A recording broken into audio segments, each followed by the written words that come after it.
আপনার বাসায় যদি ঢেঁড়স থাকে তাহলে এক্ষুনি কয়েকটা হাতে নিন আর এইভাবে দিয়ে দিন গরম পানিতে।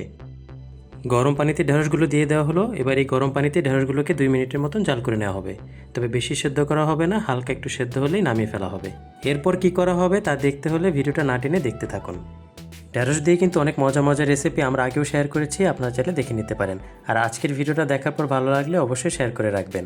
আর এই সময় কিন্তু আপনি একটা কমেন্ট করে জানাতে পারেন আজকের ভিডিওটা আপনি কোন জায়গা থেকে দেখছেন।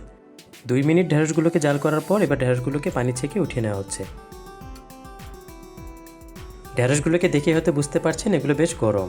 এই ঢেঁড়সগুলোকে খুব ভালো মতন ঠান্ডা করে নেওয়া লাগবে। ঢেঁড়সগুলো যখন ভালো মতন ঠান্ডা হয়ে আসবে তখন একটা ছুরি দিয়ে কেটে নেওয়া হবে। কীভাবে কেটে নেওয়া হবে তা ভালো মতন ভিডিওটা লক্ষ্য করে দেখবেন।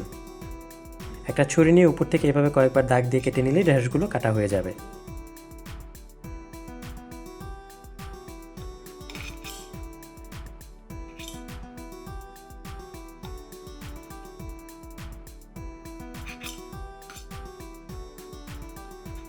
সবগুলো ঢেঁড়স কেটে নেওয়া হয়ে গেল। এবার এখানে কিছু মশলা দেওয়া হবে। প্রথমে দেওয়া হচ্ছে স্বাদ মতো লবণ, দেওয়া হচ্ছে গোলমরিচ গুঁড়া সামান্য, এবার দেওয়া হচ্ছে লাল মরিচ গুঁড়া বেশি পরিমাণে, দেওয়া হচ্ছে পেঁয়াজ কুচি সামান্য, তবে পেঁয়াজটা আপনারা চাইলে বাদ দিয়েও বানাতে পারবেন।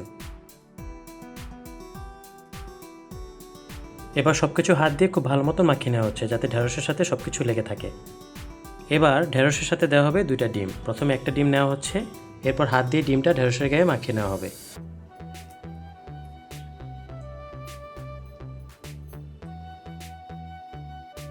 ভিডিওতে দেখতেই পাচ্ছেন ডিমটা কীভাবে ঢেঁড়সের গায়ে মাখিয়ে নেওয়া হলো। একটা ডিম দিয়ে মাখিয়ে নেওয়া হয়ে গেলে আরেকটা ডিম দিয়ে মাখিয়ে নেওয়া হবে ঠিক আগের মতোই।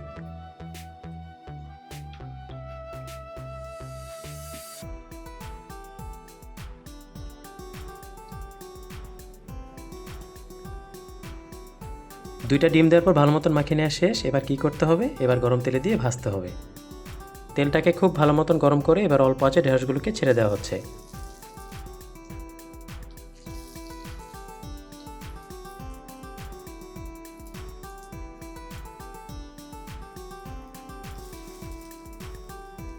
সবগুলো ঢেঁড়স এভাবে দেওয়ার পর এবার 2 পাশে উল্টিয়ে দিয়ে ভেজে নেওয়া হবে। আজকে যে রেসিপিটা আপনাদেরকে শেয়ার করা হলো এভাবে একবার হলেও ঢেঁড়সটা ভেজে খেয়ে দেখবেন, আপনি একাই সবগুলো ঢেঁড়স খেয়ে ফেলতে পারবেন।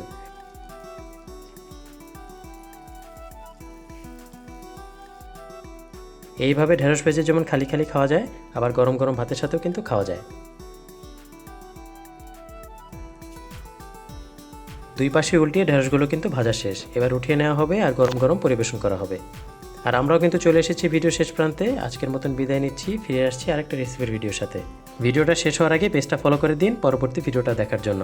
ভালো থাকুন, সুস্থ থাকুন, আল্লাহ হাফেজ।